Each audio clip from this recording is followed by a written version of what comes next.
আলাইকুম বন্ধুরা, সোনিয়া কিচেনে আপনাদেরকে স্বাগতম। আজকে আমি রান্না করব কই মাছ। এই জন্য প্রথমে কড়াইতে তেল দিয়ে দিয়েছি। তেলটা একটু গরম হলে তারপর কই মাছগুলো দিয়ে দেবো। আমি হলুদ লবণ দিয়ে কই মাছগুলো মাখিয়ে রেখেছিলাম, এখন দিয়ে দিচ্ছি।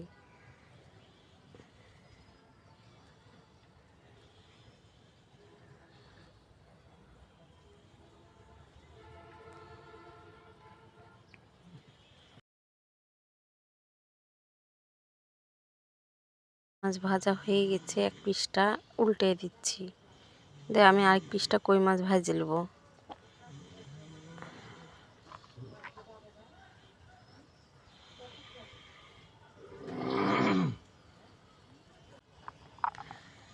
আর কই মাছ ভাজা হয়ে গেছে, এখন কই মাছগুলো আমি তুলে নেবো।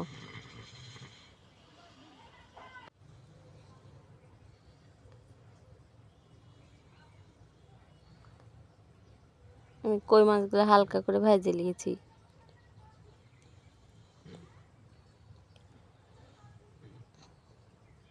মাথা গেলে ভাজা হয়ে গেলে এখন আমি ন্যাজ গেলে ভেজে নেব।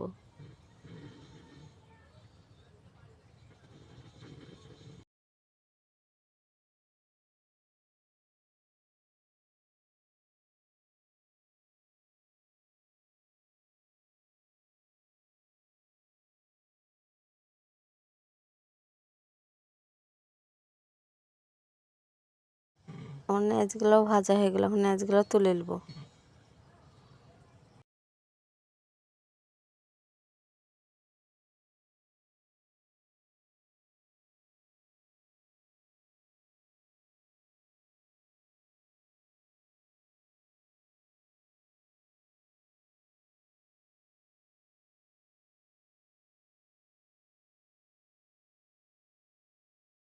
ফুলকপিগুলো ভাজে নেব।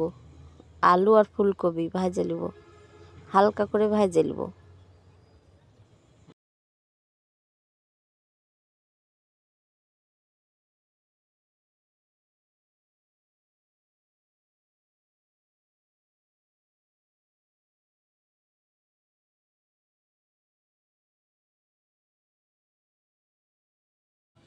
আমার ফুলকপি ভাজা হয়ে গেল, এখন আমি বড়ি ভাজে নেব।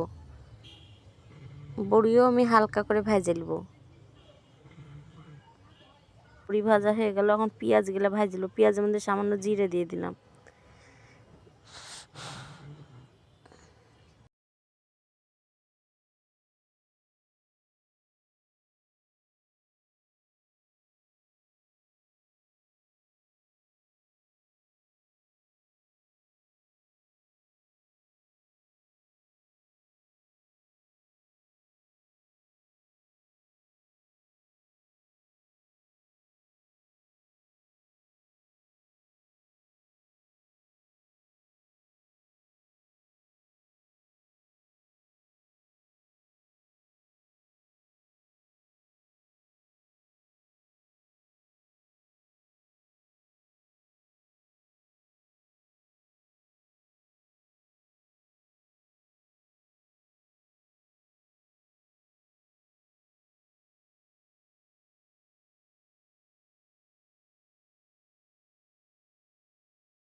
আদা রসুনটা ভাজার পর এখন আমি হলুদ মরিচের গুঁড়া দিয়ে সুন্দর মশলাটা কষাই নেব।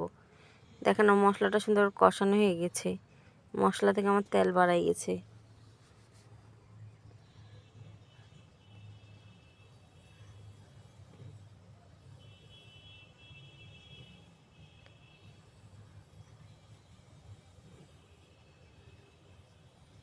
মশলাটা আমি কষাই নিলাম। এখন ওর মধ্যে আমি বাগুন আর ছিম দিয়ে দিব। বাগুন ছিম হালকা করে কষাই নেব। মশলার সাথে বাগুন আর ছিমটা সুন্দর করে মাখাই নিচ্ছি। এর মধ্যে ভাজা ফুলকপি আলুগুলোও দিয়ে দেবো, দিয়ে একসাথে সুন্দর কষাই নেব।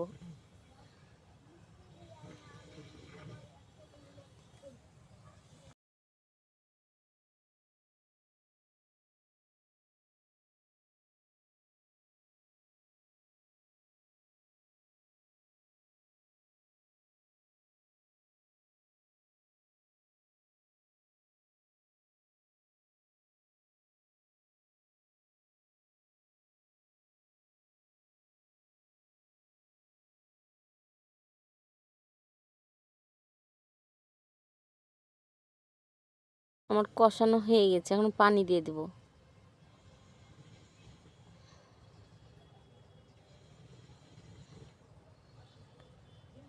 ঢাকনা দিয়ে দেব। ঝোলটা ফুটছে, ওর মধ্যে আমি ভাজা মাছগুলো এখন দিয়ে দেব।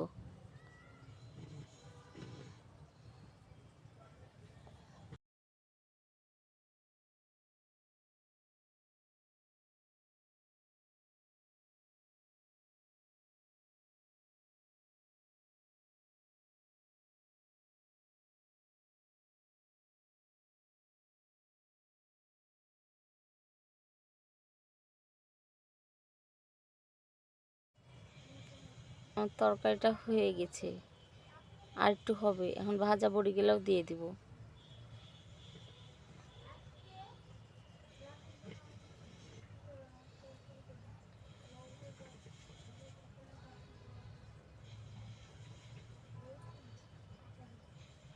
ঢাকনা দিয়ে দেব, ঢাকনা খুলে দেখব। এখন পেঁয়াজের বেরেস্তাগুলো আগে ভেজে রেখেছিলাম, এখন তরকারির উপর দিয়ে দেব।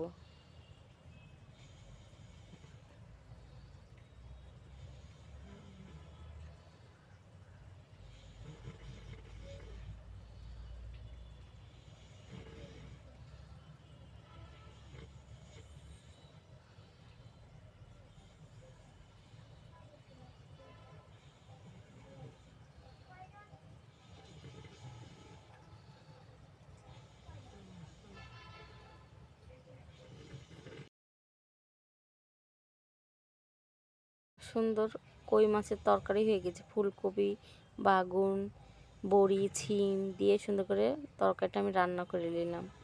রান্নাটা আপনার কেমন লাগলো অবশ্যই কমেন্ট করে জানাবেন। আসসালামু আলাইকুম।